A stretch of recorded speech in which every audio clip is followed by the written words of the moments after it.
Luto na tayo ng ulam. Isa muna tayo bawang. Pinainit ko na itong mantika. Sunod, sibuyas kamatis, sabay-sabay na natin. Masarap yan, kahit simpleng ulam lang, masarap yan. Ilagay na natin itong manok.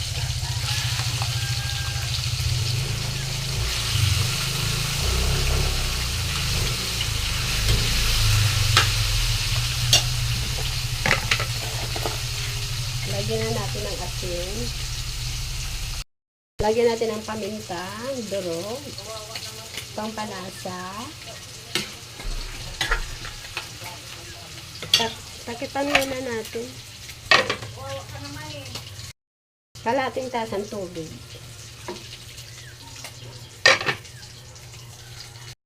Ang gulay. Masarap to, kahit simpleng ulam to.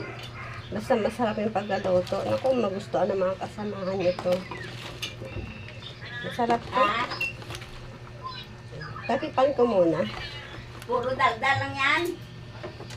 Lang yan. Alamelo eh. Luto na yun. Ay, hinayo. Luto na yung ulam. Masarap yan.